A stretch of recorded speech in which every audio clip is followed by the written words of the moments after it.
I'm in a bit of a pickle. I came down to this stretch of the coast. I knew it would be rugged. It is really bloody rugged. It's amazing.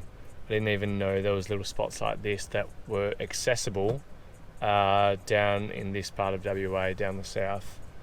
And look, it's just sheer slate rock straight into the ocean. You can't even walk along the coastline. If you want to walk, you got to go way up on the hills. It's rough. There's like almost no swell right now, yet there's, you know, chest high waves coming in and kind of wedging out the back there. A few problems. I came down here purely to do like a bit of a four-wheel drive surviving like trip, you know, just to promote kind of, you know, instead of just pulling up at a campsite, cracking beers and getting whatever you've got in your fridge, like go and have a look around and see if there's abalone, see if there's different kind of edible kind of mollusks, and see if there's a little spot you can throw a line in and try and get some fish. Hopefully, you know, some edible kind of dune herbs. And I've got to this spot and there is nothing, none of the above. I'm sure I could work my way around the cliff headline there and throw a line in and potentially get something, and I'll probably will try that. But I've looked around in all the rocks and all the crevices for abalone. There's no abalone. A few little Chinaman's hats, so look, if you wanted to survive, you definitely could. So it was absolute mission to get down here. All good though, all in good fun and good to kind of check out this headland. Somehow packed some extra rigs and hooks and sinkers, and just did not put them in my bag. So it's getting a couple of nibbles then, and on the crab on a gang hook straight away started getting nibbles, and then left it for another minute or two. Probably really should have just brought it in. And sure enough, the swells just continue to push it under the rock. I thought the sinker would be heavy enough, but not quite. So it was slowly moving in without me knowing. And once the fish took the crab, I should have just wound it straight in and tried again. Instead, I'm left with a big walk back over that.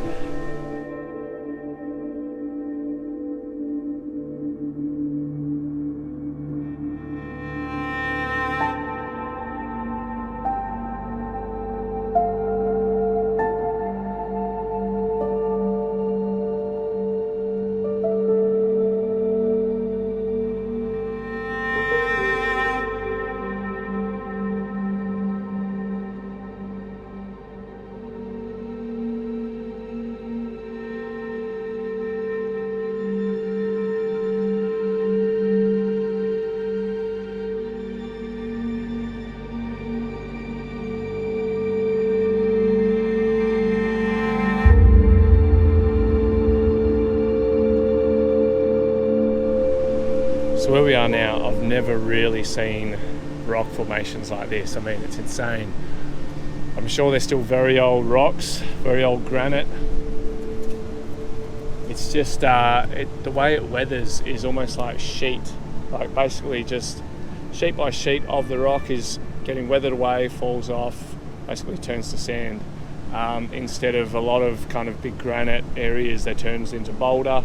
So it's just about the composition and how it was formed millions and millions of years ago.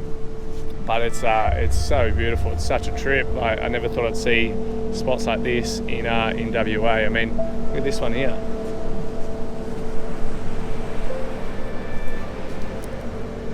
It's so fragile. Like you touch it and it falls to bits. So I'll try not to touch it. But what I've found just over here, surely it can't be. It kind of looks like rock, but I think it's a massive whalebone.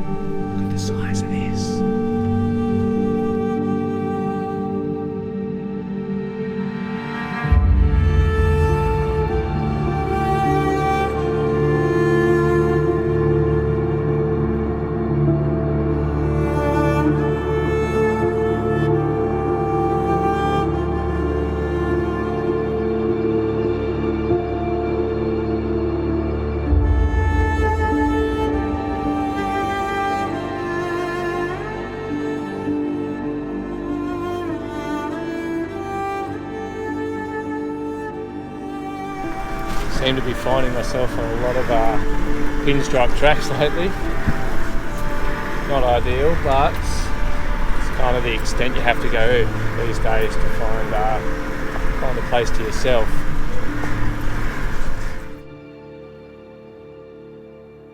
What I have noticed, unfortunately, though, is this is by far the most, by far the most rubbish I've ever seen on an Australian beach, which is really sad. So we're in between two little heads here. I've never seen this much driftwood either, so it definitely must be kind of where the current and the swell pushes everything into, because one bay across it's bloody pristine. And this one is just bits of ocean plastic and boat rubbish and everything else you can think of, plastic bottles. And there's way too much for me to even consider trying to take some out of here. What I will do though is get hold of the local shire and let them know, and perhaps they can get a bit of a team of people down here and then have a helicopter come and airlift it out, because it's really hard to get to this spot. Fingers crossed they can do that, because it's really sad to see. It's like a third world country, you know, a beach they don't even care about. So if I gain one thing out of here, hopefully it's to enable this beach to be cleaned very soon.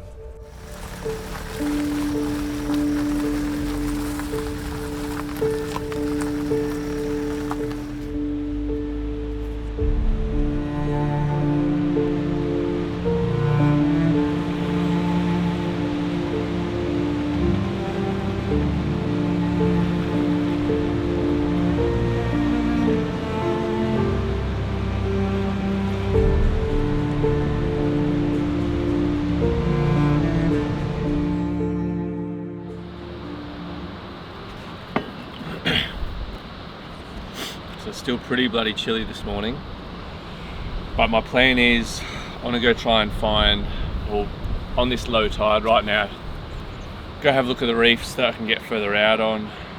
There's still a lot of swell, so try and get to parts of the reef and rock that I couldn't yesterday.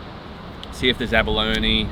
I know there's Chinaman hats and the other little like cockle shells, which you can definitely eat, but abalone would be the dream.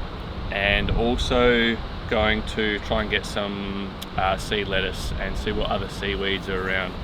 Seaweed is proven to have almost everything the human body needs to sustain itself, and you know, I'm sure there's thousands and thousands of stories across the globe of when times were really tough in different communities, way back when, you know, to probably quite recently, where you know, seaweed, collecting seaweed and drying seaweed and eating it as a community kind of got them through the hard times.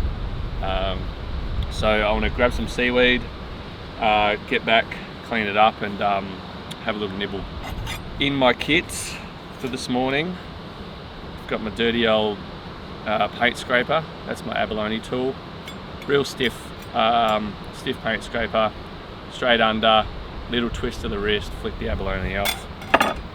Got my knife to cut off the seaweed, and just cut it off, you know, basically like you're trimming your vegetable garden. You don't cut it off at the root, you don't cut it off at the stem, you just cut off what you're going to eat. And a bag to put it all in. So there we go.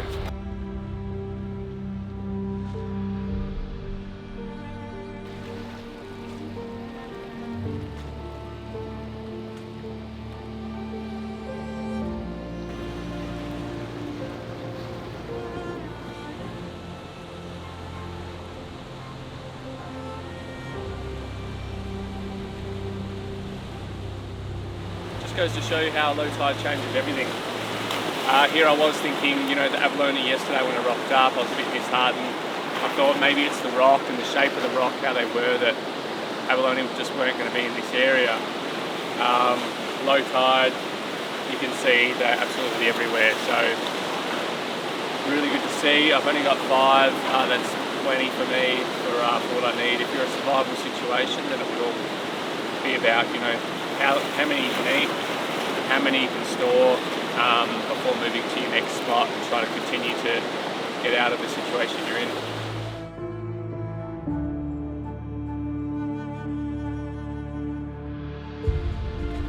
Alrighty, legends, we got some food. How good.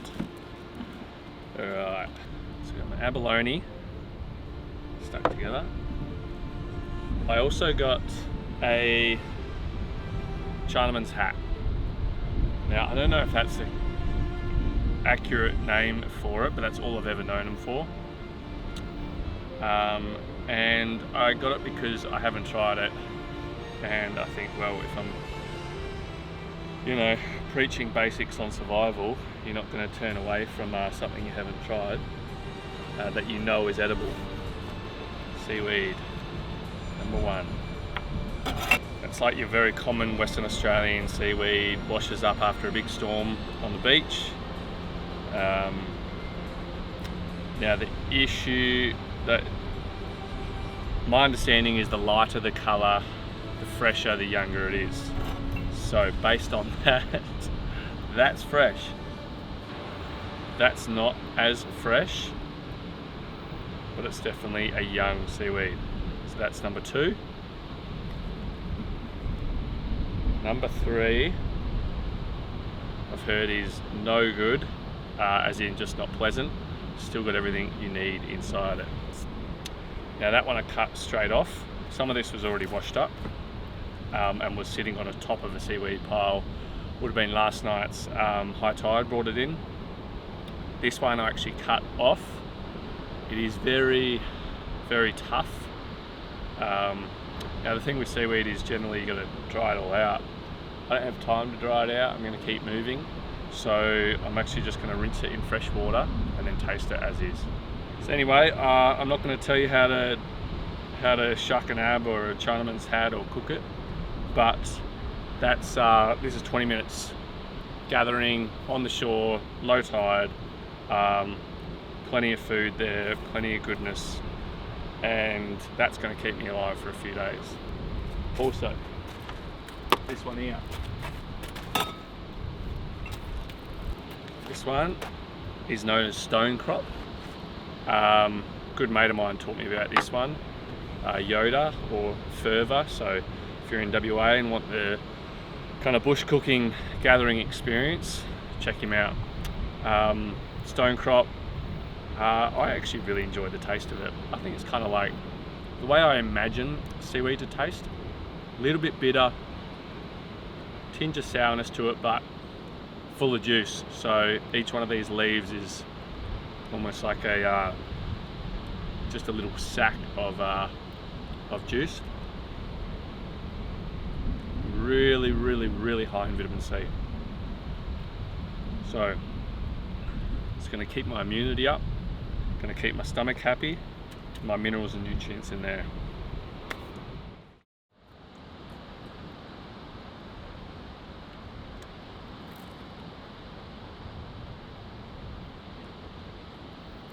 My mind's telling me just to forget about the texture and taste the goodness.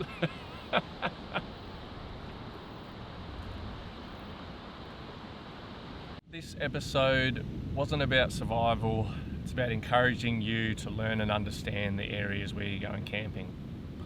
To not buy all the food you need and more from your Coles or Woolies or whatever on your way. Instead go, you know what?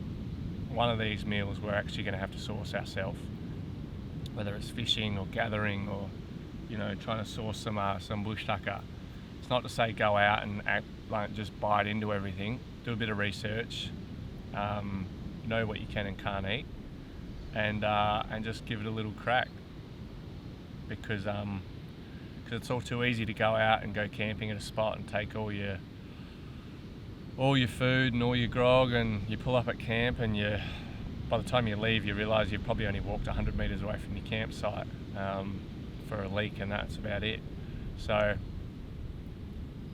in doing something like this, it forces you to explore more and and learn. I guess that's the main part, is learning about this land we live in. So give it a go.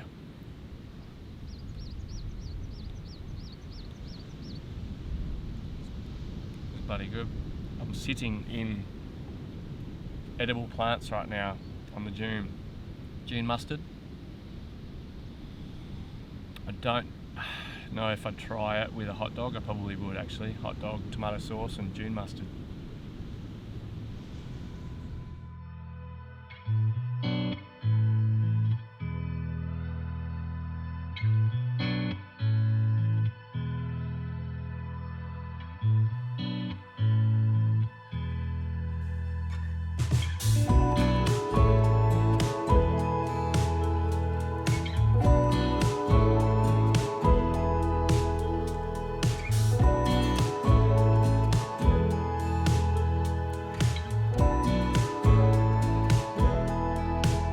We lay on chairs broken with bottles of empty beer.